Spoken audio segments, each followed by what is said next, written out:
Afin de réaliser un caramel tendre à la fleur de sel, nous avons besoin de sirop de glucose, de sucre semoule, de crème à 35% de matière grasse, de la gousse de vanille ou de la vanille liquide, de la fleur de sel, de la gélatine et du beurre doux. On utilisera préférentiellement du beurre doux et pas du beurre salé afin d'être sûr de maîtriser la quantité de sel apportée dans le caramel. Commencez par faire chauffer la crème et la vanille liquide. On pourrait bien entendu utiliser de la gousse de vanille, mais cela alourdirait considérablement le coût de la recette.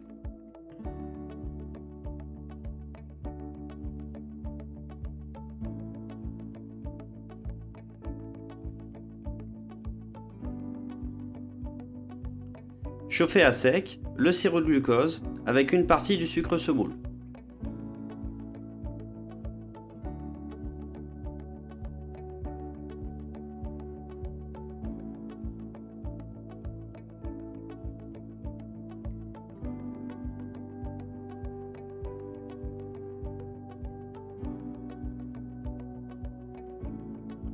Dès que le sucre commence à caraméliser, parsemez en couches minces le sucre restant.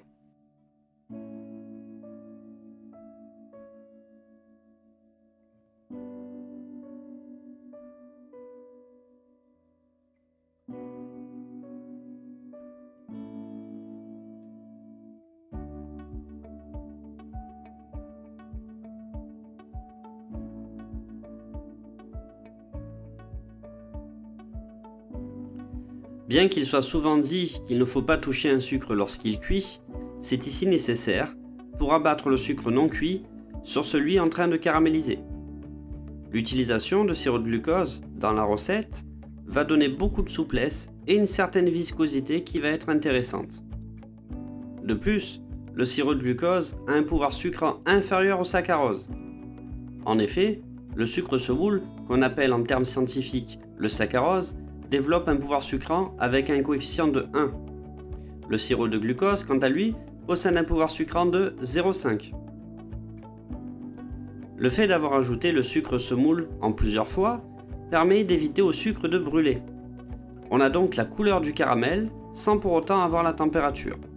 On va donc chercher à monter à une température assez haute, permettant la fonte de tous les grains de sucre. Pour mes mots, le sucre cuit à sec fond vers 160 degrés et se colore vers 165-170 degrés. On va donc chercher une température supérieure afin d'avoir un caramel avec une couleur soutenue vers 180 degrés. Plus un caramel est poussé en température, au moins la sensation de sucre sera perceptible. Attention toutefois à ne pas dépasser un certain seuil de 190 degrés, où là, le caramel deviendra noir. On appelle cela le charbon ou carbone, et il sera impropre à la consommation.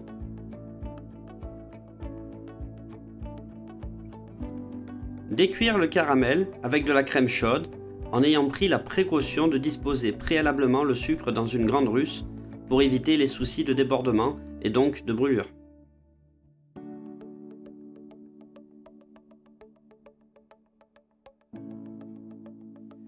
Ajoutez la fleur de sel et dissoudre convenablement le caramel dans la crème.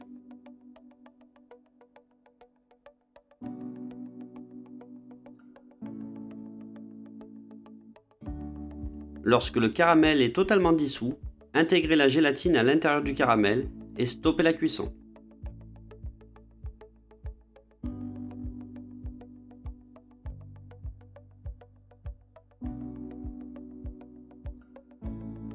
Débarrassez directement le caramel à l'intérieur d'un récipient afin de faire baisser sa température. Lorsque le caramel atteint une valeur de température comprise entre 55 et 60 degrés, intégrez le beurre froid, coupé en petits cubes, et lissez l'appareil à l'aide d'un mixeur plongeant. Cette préparation ressemble énormément à un caramel au beurre salé. Néanmoins, comme expliqué précédemment dans la recette, nous utilisons ici du beurre doux, ce qui nous permettra de maîtriser les apports en sel dans la recette.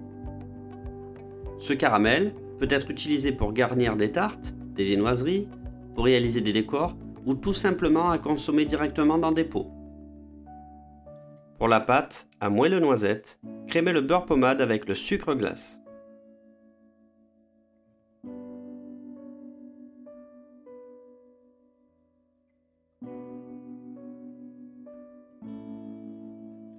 ajouter la poudre de noisette,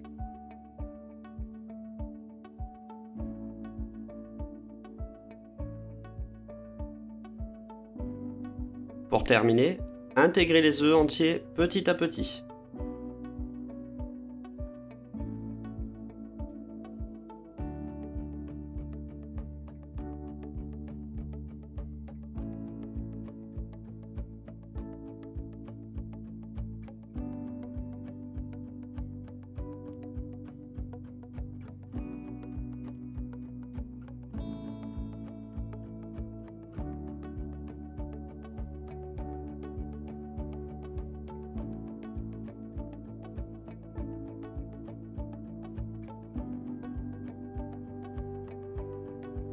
Graisser les moules à la bombe à graisse et garnir des moules à mini muffins d'environ 4 cm de diamètre avec la pâte à moelleux jusqu'à environ 3/4 de la hauteur.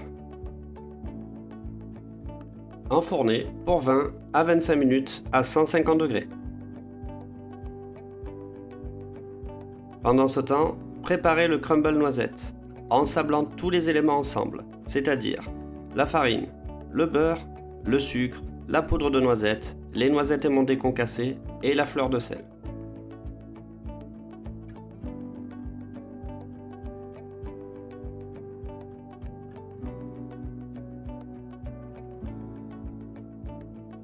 Sablez l'ensemble jusqu'à obtenir un sable plutôt grossier.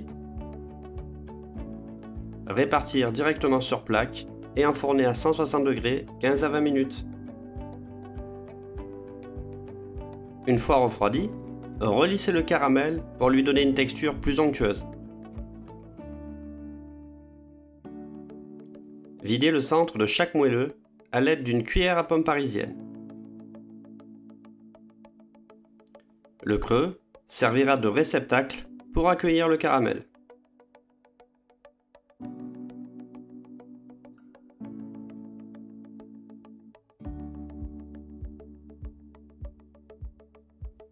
Garnir la totalité des moelleux avec le caramel tendre à la fleur de sel.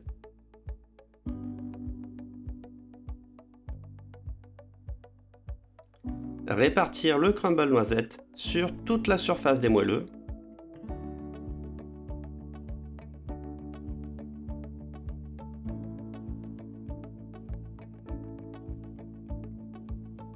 Pour finir, saupoudrer légèrement de sucre neige.